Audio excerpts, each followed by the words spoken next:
You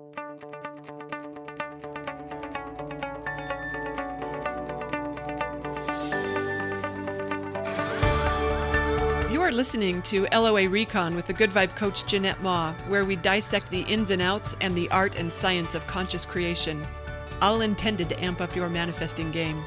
Let's have some fun together.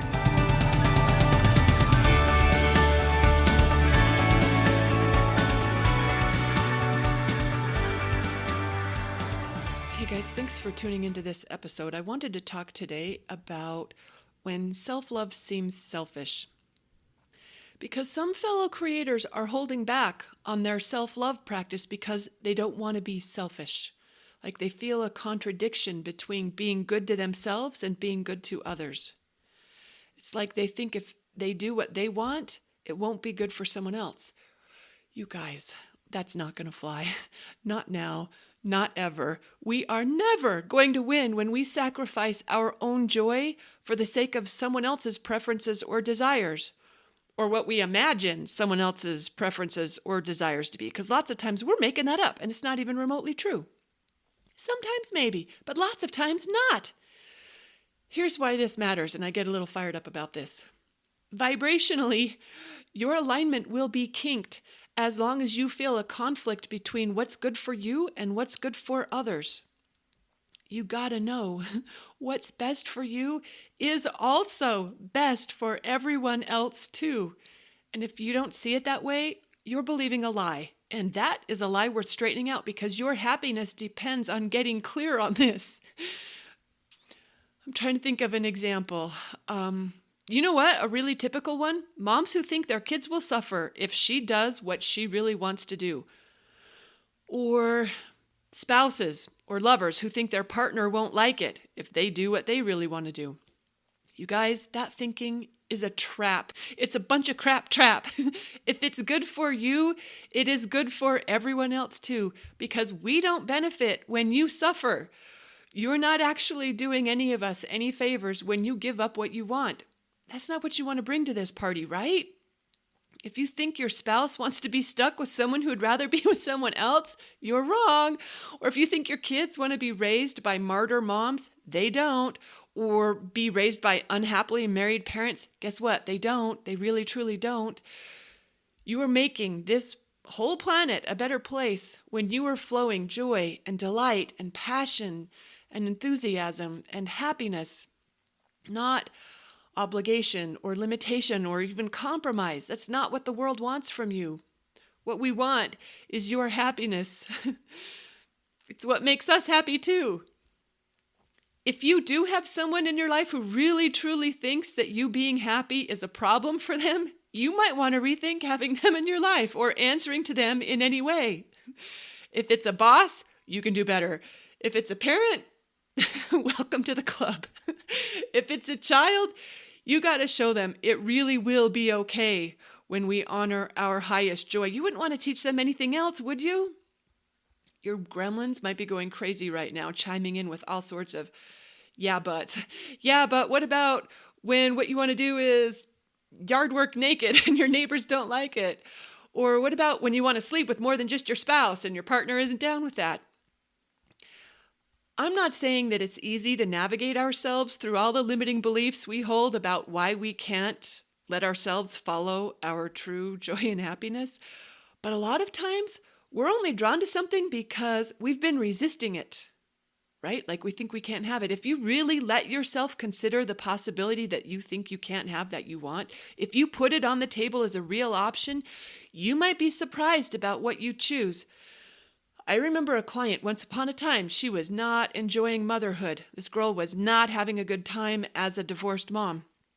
It was a major vibration killer for her. And yet she believed, what are you going to do? You got to feed the kids. You got to do the laundry. You got to take them to school. You got to be a mom. But she didn't like it at all. And in the course of our work, one of the things I suggested to her was that if she really hated it that much, she should give herself the gift of not doing it anymore, because she wasn't actually doing those kids any favors. If she hated the experience of motherhood that much, she was fooling herself about any good she thought she was bringing to their party. I invited her to be willing to make a different decision, to consider not being a mom. And you know what? That brought her joy to think about. Like when she let herself think about leaving the kids with her ex, who had remarried, and he was a great dad, and she even approved of his new wife. When she thought about just turning custody over to them, because what she really wanted to do was something very different. She wanted to leave the country. She wanted to dance. She wanted to live life. She wanted nothing to do with being a mom. And when she let herself think about it, she started to get really excited. She actually started to make plans. Like she booked a ticket. She put a plan together for how this was going to happen, and she started to get excited again. And then it didn't take long before, once she let herself really consider that possibility, I'm getting a little emotional thinking about this. She came back to me like it was the craziest thing she'd ever thought. She said, I would never leave my children. Like once she let herself think about not running them to school and not making dinners and lunches, once she gave herself permission to live a different life, she realized she would never give them up. Hey, and there's nothing wrong with someone who chooses otherwise, right? Those kids deserve to be raised by someone who wants to be there, by someone who loves doing it. And sometimes the reason we don't like it is because we think we have to. We just haven't let ourselves truly make that choice. This is the case for a lot of things. So what I'm saying is that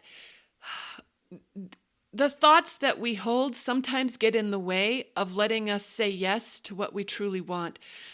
But my point with this podcast is that I want to say it is good to be good to yourself. It's good for you, and it's good for the rest of us too. And if you don't see it that way, it's worth rethinking.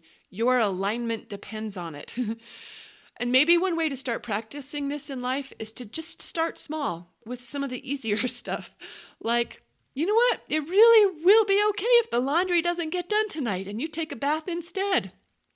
You will notice that the world doesn't end. Or maybe you could start by telling your friend that, you know what, you'd rather go to a movie than go dancing. And if she isn't down with that, maybe it's time for another friend who does like movies, or to learn how to enjoy movies on your own. Just little steps of saying yes to what you would love for yourself. In fact, here's another baby step. You know what? I hated wearing nylons to work. Hated wearing nylons. But you know, dress code and all. One day, though, guess what? I didn't wear them. And I didn't get called into the boss's office. No one pulled me aside and asked, what the hell was I thinking? In fact, I don't think anyone noticed at all. And hello, going to work just got a little easier once I was willing to give up nylons. It was one baby step in a self-love practice. That's what I'm talking about. Let's start where it's easier. Because that can, in fact, for me, it led to eventually quitting the job that I didn't love and doing something that I love so much. I never want to quit this. I have no intentions of retiring. I would do this stuff for free. And yet I make more money at it than when I quit a 6-figure job. So it's okay to start small with the easy stuff and then get used to the idea of letting yourself have the other things that you really want, that you've been saying no to because you think it's not cool to be selfish. If anyone in your life really truly has a problem with you saying yes to what you want, you might be better off without them. But more than likely, you're just making it up that they're going to have an issue with it. And if you aren't making it up, then that's still worth sorting out, because there is never a good enough reason to subjugate your own desires and preferences to anyone else's. It's a losing proposition, you guys, for everyone involved. And I know this can be tricky territory. If you get stuck on something big, it might be a good time for an outside expert opinion to help you see things more clearly, and maybe to conjure up some courage to truly love yourself and let it be okay when you do that, instead of thinking the world will end when you treat yourself well. Because when you are loving yourself fully, you are going to be amazed at how you show up in the world. It's not that you're not ever going to care what anyone else thinks or wants. It's kind of the opposite. You become a really empowered and enlightened person for inspiring others to their best life too. You'll find yourself living generous and resourceful and giving. But most of all, you live happy. And that's the best thing you could bring to anyone's party. I hope you heard me on this, because I know a lot of people get hung up on a self-love practice because they are uncomfortable in what they see as being selfish. Guys, we got to get over it. That's all there is to it. Listen to this again if you need to. Or reach out for coaching if this is really one you struggle with, because this is an important one for your alignment and manifesting what you want and living happy. Trust me on this. Thanks for listening, and happy manifesting.